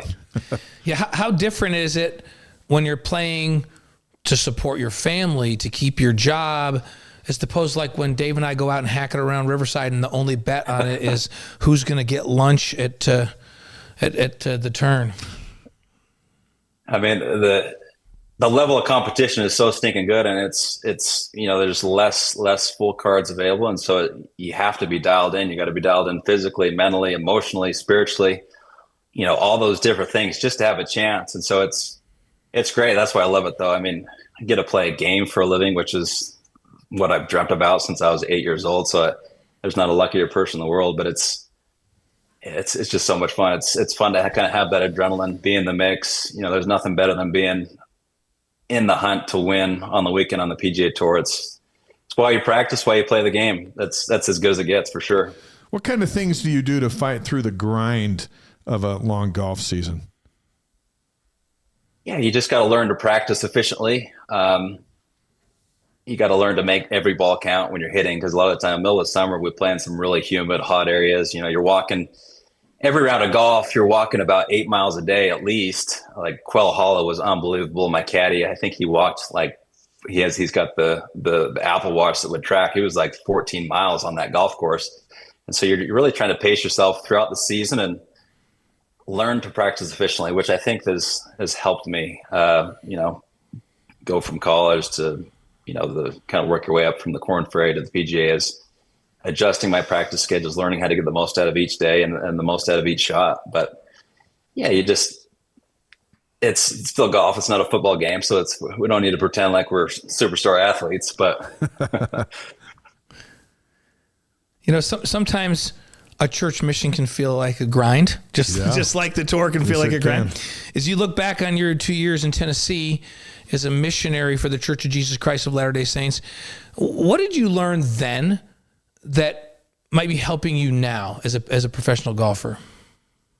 I think for sure, 100%. I don't think I'd be on the PGA Tour without my 2-year mission experience. I feel like the things that you learn on the mission, you cannot replace. And the ability, you have a couple of years where you're thinking about other people, you're doing service for other people. You're constantly outside your comfort zone just about every single day. And, you're coming closer to the Savior. You're doing all those things that you need, honestly, on the golf course. And so those 2 years prepared me 100% to play on the PGA Tour. And you realize that I feel like I do a lot better when I go into a round and I really downplay the meaning of it. You start thinking about, you reflect back on the mission, some of the people, some of the houses I was in, some of the people I talked to, some of the things I did. I think about that before a round, and it really puts things into perspective, and it makes that round, even though it's very important, there's a lot more things going on. And so those 2 years were crucial. But I mean, when I got back, I was so bad. I mean, I remember my first qualifying round at BYU, I shot a 91, and it forced me to kind of to figure out some things in my game that ended up being, a lot better for me in the long run. PGA golfer Patrick Fishburn's on the Wise Guys, live on YouTube, Facebook, Twitch, and wiseguys.com. Career-wise, you're over $3.3 million in earnings, 9 top 10 finishes. So as you look ahead to 2026, what goals do you have in place? Yeah, winning is the key. I think when you win a PGA tournament, the first thing you think about is probably that ticket to Augusta National. I think everyone's first thought would be that, and then with winning comes along a 2-year exemption. You're always looking for a job secured on the PGA Tour, and so that's the goal, is to win. I don't think too much about specific goals, but I basically break it down to each day, kind of figuring out ways to get 1% better each day, and then the goal is kind of the accomplishments and the things take care of themselves. And so, I target different areas of my game that the great thing about the PGA Tour as an app is that there's 300 stats that you can look at. And so I know pretty clear of where I need to improve on and how I need to get better. It's just putting in the work and training smartly, knowing exactly, what to do to get better. And then there's always things to do to train the mind to handle situations better. Yeah, the margins are so thin out there.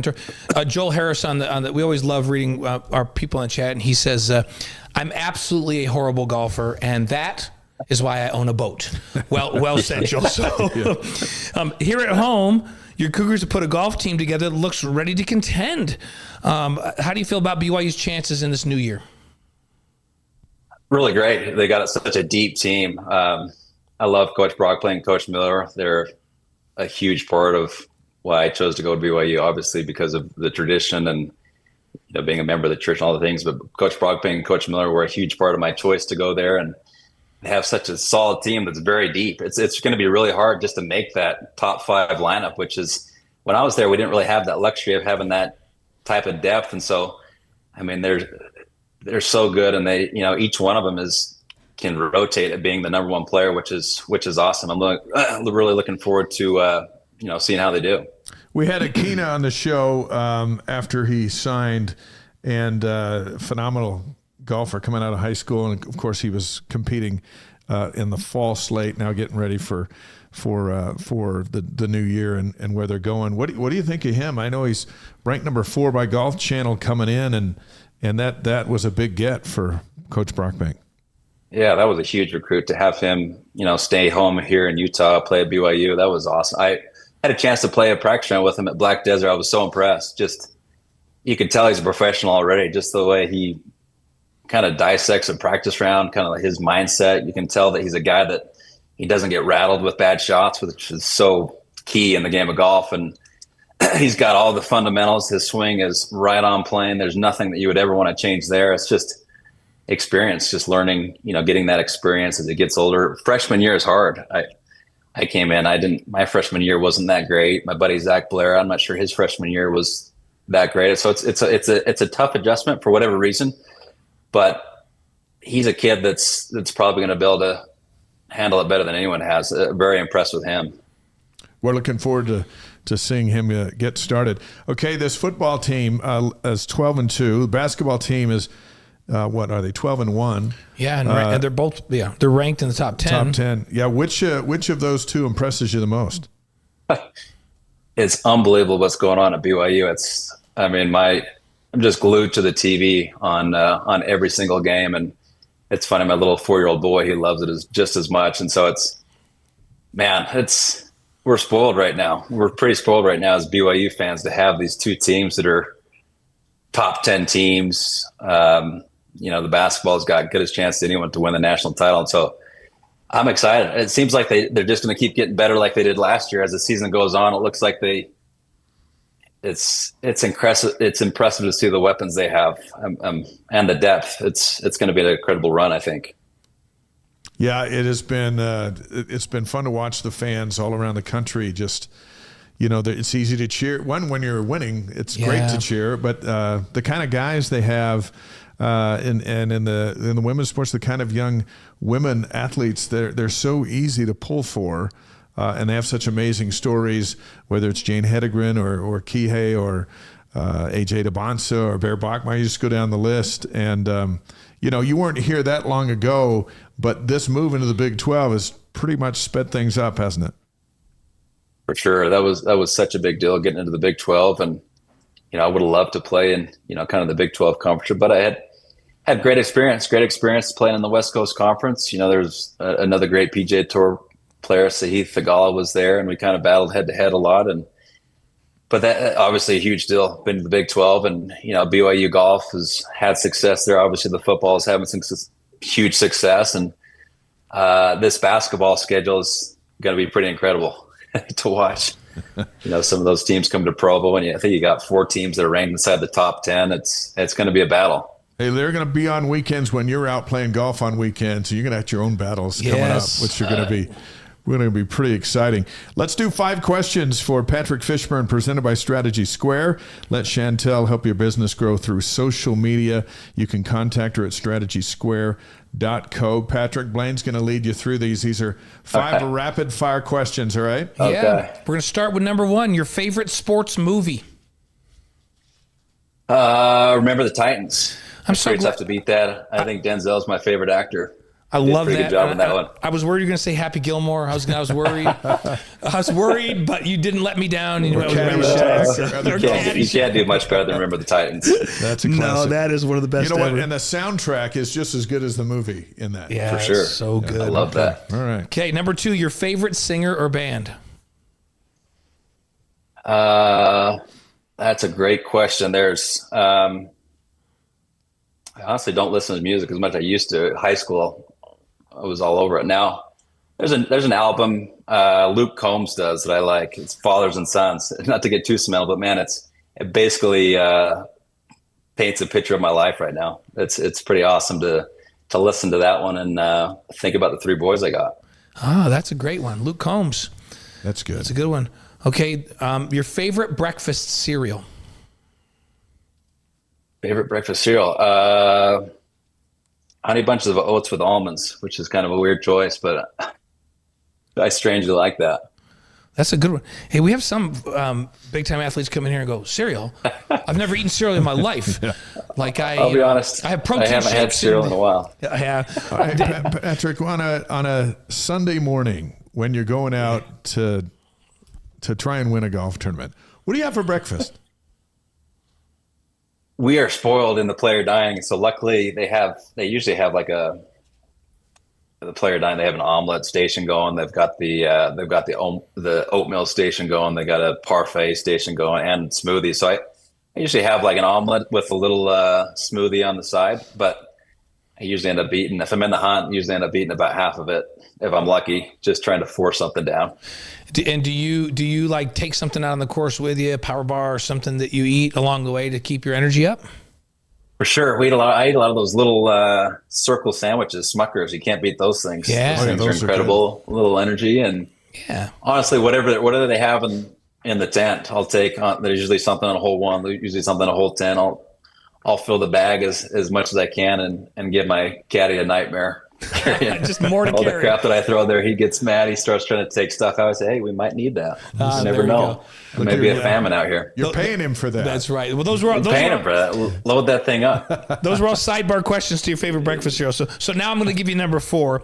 That's your favorite golf course in the world.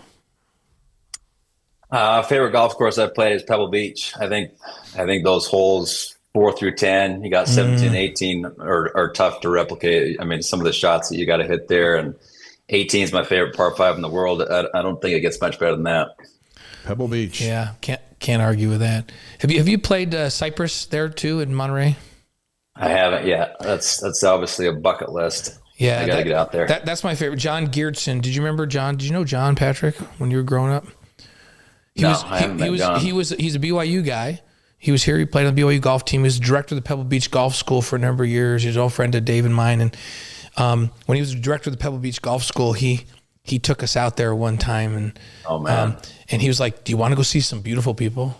And we're like, "Yeah." He goes, "This is the home of the beautiful people." And he took us out. But that course is something special. You got to go play that one. And I would agree. Yeah. Pebble's one of my favorites too. And you get to play the greatest courses in the world, which is awesome. We're spoiled. Yeah. Yeah. Okay. Your favorite, this is number 5, your favorite BYU moment. Off the field would be my recruiting trip was when Jimmer versus San Diego State. Oh, against Kawhi. I think they were ranked. 4 versus number 6. That was the most unbelievable game I've ever been to. He had Kawhi turning in circles. I think they had to take Kawhi off of him because they had no answer for Jimmer. That would be off the court. I feel like while I was there, we won the West Coast Conference Championship, which was really special as a team to be able to do that. At Riverside. We were lucky enough to have it at our home course there and win at Riverside, so that was pretty special. That's cool. So Riverside Country Club WCC Championship, and then the Jimmer Kawhi game in the Marriott Center. How about that was unbelievable? Were you ready? Were you already locked in? After Jimmer made that 3, you go, "That's it, I'm coming here," or what? Yeah, how can you not? I mean, that was so much fun. I was a senior in high school that year, and when I played my season, I started pulling up from just about a foot inside the half court line, and the coach started, "Hey, you're not quite Jimmer. You're Ginger, not Jimmer." Moving in a little closer. I love. Take a few steps more. You're not quite him. I love it. Sometimes we talk to Jimmer, and he hates to even think about it. We're like, "Can you imagine, Jimmer, if NIL was around when you were a player?" He would have made $1 bazillion. Oh yeah, I mean, everything on ESPN was about Jimmer mania. Jimmer, you got Jimmered. All this. I mean, it was the most fun I've ever had watching basketball. It was great. Now we're watching AJ Dybantsa, and this time social media is there to cover every shot, and that story is just getting started. Hey, we love our conversation with you. Our friend Dan Forsman says hello and wishes you the best of luck moving into this new PGA Tour season, and please give our best to Madison and your boys, and we'll be watching the Sony Open and watching you, cheering for you throughout the whole season. Yeah, thank you guys very much. Thanks for having me on. Big fan of what you guys do. Love hearing you guys, and I'll be watching. Go Cougars, and tell Dan hi. That's the nicest guy in the world. Isn't he? Yeah, we get to play with Dan, and every once in a while he can scrape it around. He shot 7 under on the back 9 when Dave and I were playing with him not that long ago. Yeah, like, didn't crack a sweat. He acted like it was routine. Doesn't surprise me. That guy's the man. He talks about you and the other guys on tour all the time, and one of your biggest fans. So we'll say that to him. And again, we'll watch it the Sony, and best of luck this year. And we hope to have you back on the show. Would love to. Appreciate it. Thank you, guys. Patrick Fishburn live in Scottsdale, where he's down getting ready in Scottsdale to get ready to go over and play golf in Honolulu. Love it. And we're going to root for win. For Patrick's sake. If it's a windy day, know that that's going to be a good day. For his sake, we're rooting for win. Yep. So. When I get up to the course and it's windy, I just want to leave. I just go eat lunch. And he goes, "Sweet, this is going to be my day." Because he is so precision, and he's able to shape the ball and hit it in both directions. So he can hit a fade, he can hit a draw, he can hit it into the wind. He hits it in the short. He says he grew up in the trees, and so he roots for win because he trusts his game. I love that. That's fun to know about him. What else I loved is when he said if he hadn't gone on if it wasn't for his mission, he wouldn't be on the PGA Tour. And a lot of athletes, young folks growing up, go, "I can't take 2 years off and still be able to fulfill my athletic dreams." And when that's not true, there are examples all over the place, and he's one of them. Yeah. And I love that he realized that, hey, that discipline in those 2 years in Tennessee is the same discipline, only a little bit different, that he deals with every week on the PGA Tour, competing against the greatest golfers in the world, where the margin for error, as you mentioned, is so thin that you either make the cut or you win. It's a matter of whether your chip landed on the green on a certain hole. No, I love that. He said the fact that he said that he would not be where he is in his golf game if he hadn't learned that discipline on his mission is pretty awesome. And Dan Forsman is the nicest guy you could ever meet. And you can listen to our Dan Forsman interview at wiseguys.com. Talk about him playing at the Masters and all that stuff. Patrick Fishburn, good to have him on the Wise Guys. You go to our wiseguys.com and all our guests are there. And now Patrick Fishburn's name will be in there. Mm-hmm. And man, does he fit with all of them. Perfect. Yep. So here's what we got. It's coming up on the new year. Yeah. And starting tomorrow, and today there was one college football game, but tomorrow there's a bunch of them. And then, the Big 12 hardly gotten started. BYU won, and then Houston beat LSU, which I thought was awesome. Mm-hmm. Houston's really turned it around. Yeah, they've had an awesome season. And the SEC is not as good as everybody said. I love that Houston's not on BYU's schedule next year. Am I the only one that just roots for every SEC team to lose now? You're not. You're not the only one. So when Missouri lost, great. When LSU lost, even better. We have an affection for Texas because of Sark. That's it. And that's about it. That's where it ends. That's it for me. I will root for Texas, but no other SEC team. Because the SEC has been controlling this college football playoff team, and teams from the SEC didn't belong in it. And they got in it, and that's why BYU wasn't. So I'm just a kind of an SEC downer right now. For the Big 12, tomorrow night, Tuesday, TCU is going to go up against USC. The Trojans are number 16. TCU, I don't know if their quarterback's going to play because he's going into the portal. Yeah, it's so, yeah. But that's at the Alamo Bowl at 7 o'clock on ESPN. BYU was in that game last year when it was a Saturday night on ABC. Highest viewed Alamo Bowl ever. Yeah, and now it's tomorrow night on ESPN, TCU and USC. I'm going to watch that one. I think it's going to be intriguing. I'm going to watch it too. And I'll be pulling for the Horned Frogs. Yep. Wednesday is Arizona State. It's nice to be in the league, right? Because we're rooting for these teams and we know these kids. So Wednesday, Arizona State against Duke in the Sun Bowl. It's noon on CBS. We're going to be rooting for Arizona State. That's going to be a pretty good game. Sam Levitt's not playing because he's hurt. No. And he didn't play the last half of the season. And Arizona State's got a decent defense. Duke looked good when they won the ACC championship.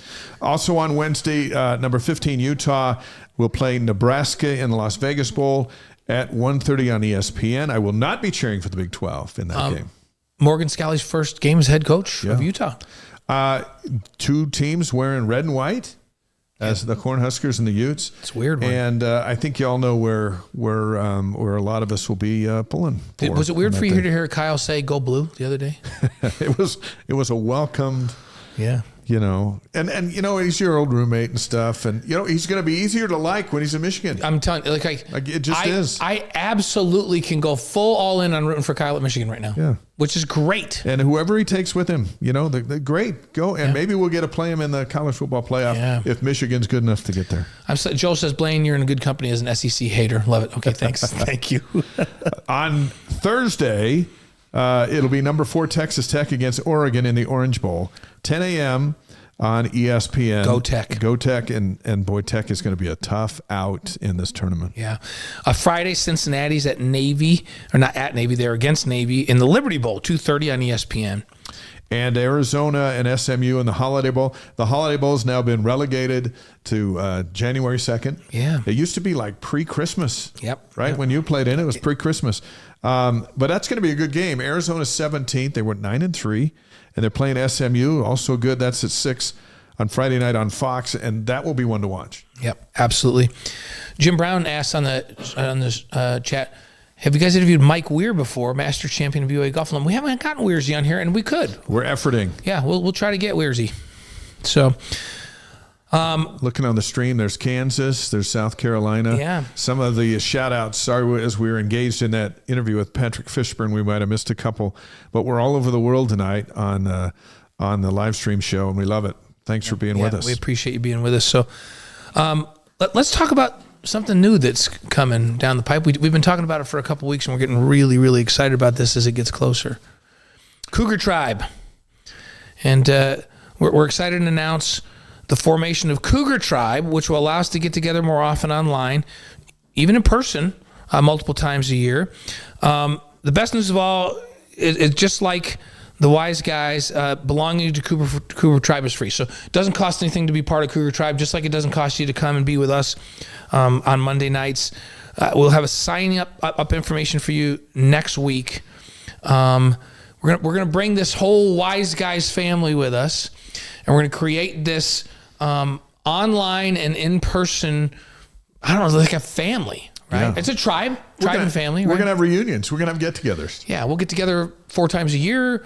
We're going to have some athletes on board to get together with you. Yeah, it's going to be very exciting. It's going to be fun. Dave and I'll be there. We'll have athletes. You guys are going to be able to chat amongst yourself during the week, and we'll do some special content for that.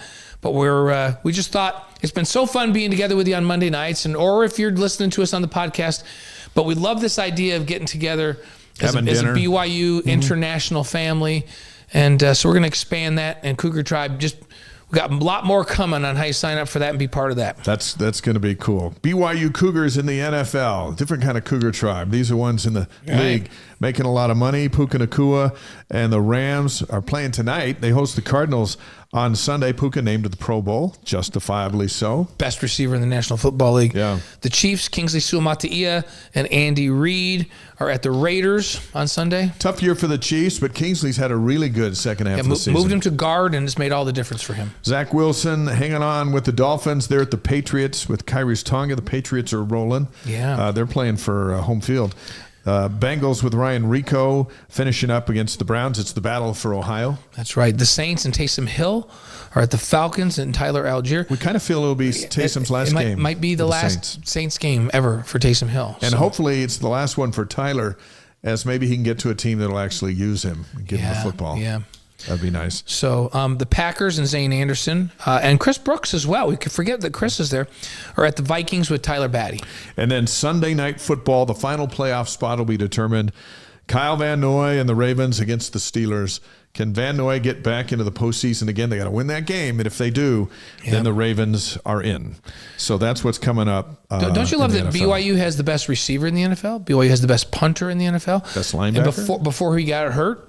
Still regarded the best linebacker in the NFL. Best Swiss Army knife. Right. The best multi-purpose player in the NFL. Yeah. And Kyle Van Noy, one of the best pass rushers in the NFL. One of the best, and one of the smartest defensive players in the NFL. So this is a good time, as Fishburn said, this is a good time to be a BYU fan. The athletes, BYU's athletes are so visible in the NFL, and we love that. They've been great representatives, and they wear BYU on their sleeve, and they really are. So let's do this now. The Re-Lyte Athlete of the Week, presented by Redmond. The secrets in the salt. Learn what it can do for you at redmond.com. Tonight it is our pleasure to announce BYU freshman sensation AJ Dybantsa as our first three-peat honoree. Yeah, like I said, duh. That's like, it's like, tell them what they won. Tell them what he did. Yeah, so he against Eastern Washington, he was ridiculous. Hit 33 points on 11 of 13 shooting, 10 boards, 10 assists in that 109-81 victory. First triple-double in forever, it feels like, since the Kyle Collinsworth days. So that was a long time ago. Yeah. Not only was it the first triple-double in 9 years, it's also the first triple-double by a freshman in Big 12 history. Now, they've been around a while. And think about the players that have come through this league. So, and then he's also the youngest player in NCAA history to record a 30-point triple-double. He's the first Division I player to average 25 points, 5 rebounds, and 5 assists while shooting 60% from the field in a calendar month in the last 30 seasons. And it just keeps going. Over the last 3 games, AJ's combined to shoot 28 of 39 from the field, 32 of 39 from the free throw line for 91 points. He's also collected 26 rebounds, 16 assists, and picked up just 1 personal foul. That's just the last 3 games. Yeah, it's nuts. So you guys were asking me a couple weeks ago on one of our shows, it might have been in the game you and I were broadcasting, do I think AJ can shoot 60+% like he has through the whole season? And I said, no, you can't. Nobody that handles the ball and shoots mid-range and like centers that just do putback shoot 60+% in this league. I'm starting to second guess myself, man. I'm like, are we watching the next Kobe Bryant? Yeah, it's like he might shoot 60% plus in this league. He's that good. So, are we watching him? Like Dan, the head coach of Eastern Washington, who's been around, says he's 3 inches taller than Kobe Bryant right now, and I agree. It is amazing, and I'll tell you what, we're watching a Re-Lyte Athlete of the Week, who's won it for the 3rd straight week. He's amazing. Presented by Redmond. The secret is in the salt. Learn what it can do for you at redmond.com. AJ Dybantsa, our Re-Lyte Athlete of the Week. Again, it seems to me that if Kobe had come and played at BYU, that he would also be a Relight three-peat. Multiple times, yes. So congratulations to AJ. We look forward to seeing him Saturday on CBS against Kansas State in the Big 12 opener. Yeah. Our campus notes are presented by BYU Pathway Worldwide. BYU Pathway makes truly affordable, fully online, spiritually based college degrees accessible to folks worldwide through greatly reduced tuition, weekly peer gatherings, and English support, helping students earn sooner, increase their income, and deepen their faith. You can learn more at byupathway.edu. Let's get you up to speed on campus. Let's start with men's hoops. Yeah, 12-1. The net ranking is 9, so right now they would be a low 3 seed in the tournament. And last year on December 29th, BYU's net was 45. Now, let's talk about that for a second, because remember, Kevin Young said after last season, I'm never going to have a non-conference schedule like we had. And it wasn't his fault. It was set up by the previous staff for the most part. Mm-hmm. He inherited it. This year, he went out and got his schedule, and the difference is 9 or 45, and that's even before the big quad one games come. Now you play a bunch of quad ones in Big 12. You're going to stay right around 9. You can lose games and not fall, right? In fact, there's games you could lose. Like you go lose to Arizona, you might go up. Yeah. Right. And so genius. BYU's in a great position to have a very high seed in the NCAA tournament. They defeated Eastern Washington 109-81, that triple-double that we mentioned for AJ, 33 points. Richie Saunders added 22. Rob Wright had 17. Kennard Davis had 17. And Beto Ahmed, 1.5 rebounds, 1 block, 9 minutes of play. This is the big G League transfer. He had 1.5 practices before he played in that game. Can we call him a G League transfer? I guess we could. He transferred in from the G League, but he's a big body, and I think he's going to have an impact. Up next, the Big 12 opener.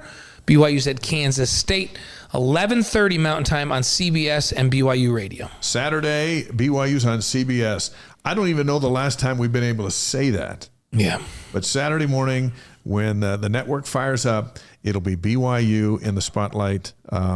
That's the world we're in. And speaking of the world we're in, Richie posted a picture on his Instagram over the weekend with his former teammate Fus Traore at Fus's baptism as a member of the Church of Jesus Christ of Latter-day Saints. We congratulate Fus and express our gratitude for everybody involved in that process. We had a chance to call most of his games. Mm-hmm. And spent a lot of time with Fus. And long before he investigated the church, he was just a good soul. Yeah. And you could tell no matter what he was going to do in life, he was going to be a really good person doing it. And no doubt about that moving forward. And now he's a member of the church, and we congratulate him. And it was an awesome picture to see Richie over there with him. Amazing. So let's move to women's basketball, who's also 12-1. How about that? Both are 12-1. Men's not quite so unexpected for the women. They won 13 games all last season. This is the best start in history for BYU, right? So number 8 TCU, 13-0, is at BYU 12-1 in the Big 12 home opener. How about that? That's Wednesday, 7 p.m., ESPN Plus and BYU Radio. That's New Year's Eve. Arizona State is at BYU in their second game. So, and that's Saturday, right? That is Saturday at 2 o'clock. 2 o'clock, that's right. On ESPN Plus. Perfect. So, yeah, what a start for BYU women's basketball and Lee Cougard in his first season as the head coach of women's basketball. Love it, and we're big fans of Lee Cougard. So, Saturday 2 on ESPN Plus and BYU Radio. All right, men's volleyball national ranking is 8 in the preseason.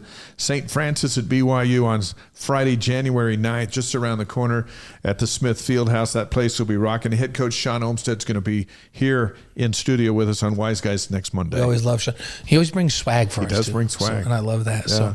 So, women's volleyball, former Cougar Rob Nielsen is the new head coach. Spent the last 6 seasons at Utah State. This last season, Utah State went 24-8, including an 18-0 in the Mountain West Conference record.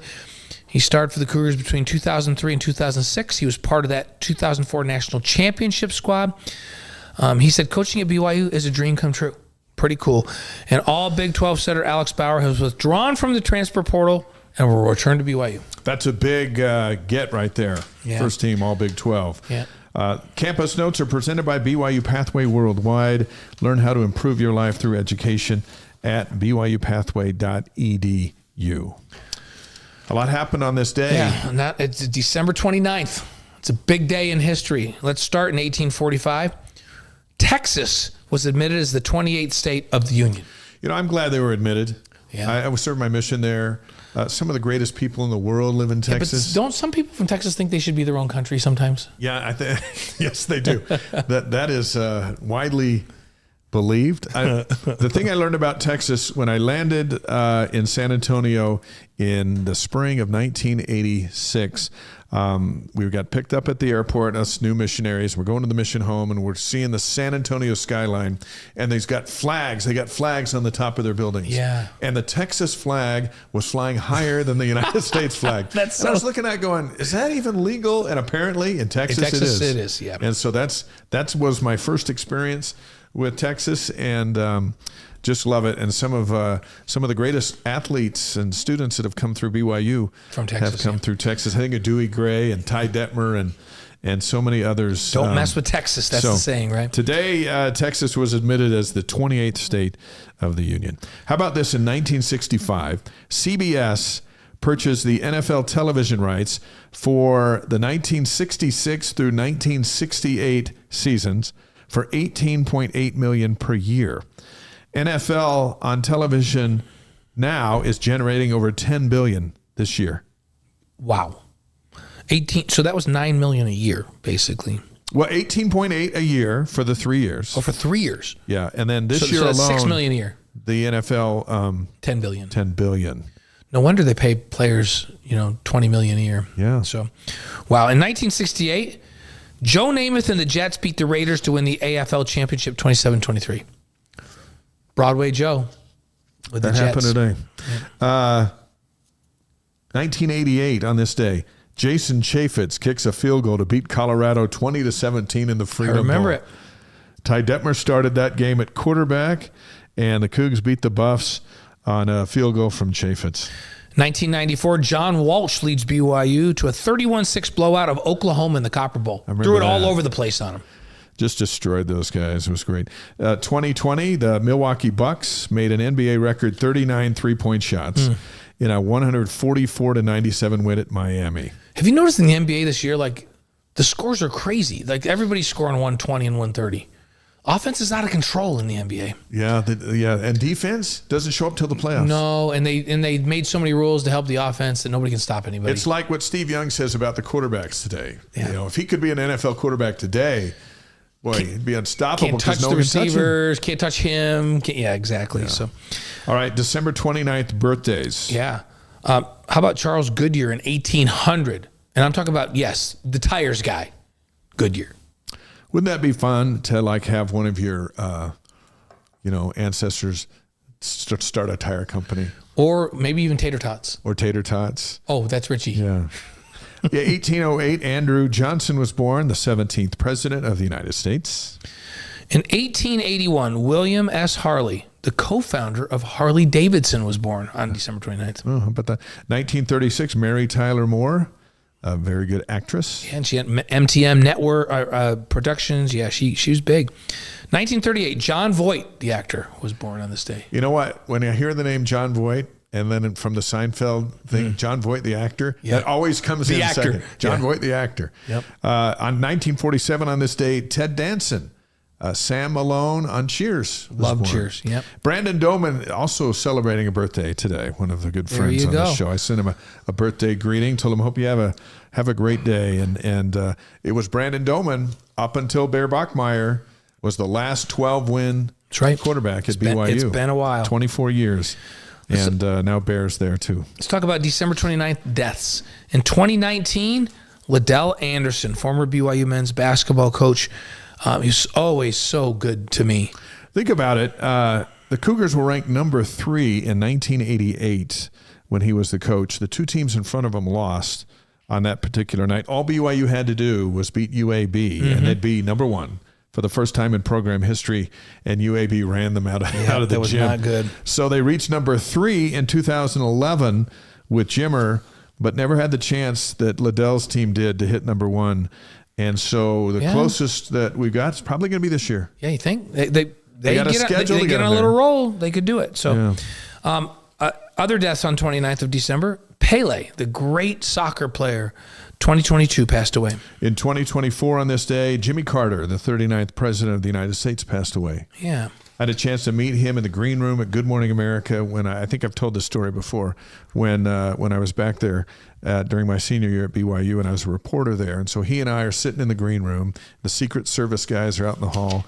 And I look at him and I go, you know what? One of the great McCann family mysteries involves you. And he goes, what? I goes, well, my mother may have voted for you, but she has never come clean on that. And my dad always believed that she had. And then he was like, why did we go vote? We just canceled each other out. To this day, my dad's passed away 28 years ago. To this day, our mother still will not reveal whether or not she voted for Jimmy Carter. Oh, my goodness. And we'll find out, in the book of life, in the next life. But as he was leaving, he turned around and he said, hey, give your mother my best. Well, what a great man Jimmy Carter was... he was a kind and humble man. Yeah, and you don't have to love his policies to love him as a humanitarian and a wonderful human being. Passing away on this day in 2024. Our Wise Guys inspirational quote of the week is from Jimmy Carter, who once said, I have one life and one chance to make it count for something. My faith demands that I do whatever I can, wherever I am, whenever I can, for as long as I can, with whatever I have to try to make a difference. And he did that. Yeah, he did. Good for him. It's a good guy. All right, where you can find us this week, you're going to find us at our homes watching football games. Yeah, we're going to be watching football and basketball on Saturday. And basketball on Saturday. And you could, women's basketball game Wednesday night for New Year's Eve. That's right. Yep. That's right. Against TCU, ranked number 8. Yep. That'll be a revealer of sorts. And you had an article today in the Deseret News. You got multiple. A couple of coming out this week. So find David. This is the calmest week that you and I have had in months. Yeah, since at least July. Because we've had Sports Nation we've been hosting. We've been doing football shows, basketball shows, after further review, Wise Guys. This is like you and I, after this show, are both going to go,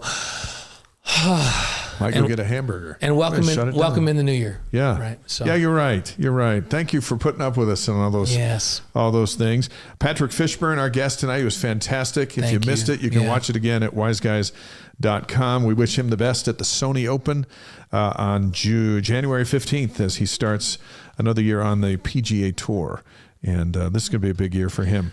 Next week, men's volleyball head coach Sean Olmstead will be with us. He's sitting right here as we get ready to rock the Smith Fieldhouse. And come, because there's going to be a lot more news about coaches and all that kind of stuff by next. I think everything will be figured out by next week. You're not so come join us and we'll let you know all the behind the scenes. Want to let you know funeral services for President Jeffrey R. Holland, president of the Quorum of the 12 Apostles for the Church of Jesus Christ of Latter-day Saints, one of our dear friends.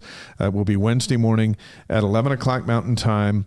You can watch it at churchofjesuschrist.org, and you can also watch it on BYU TV.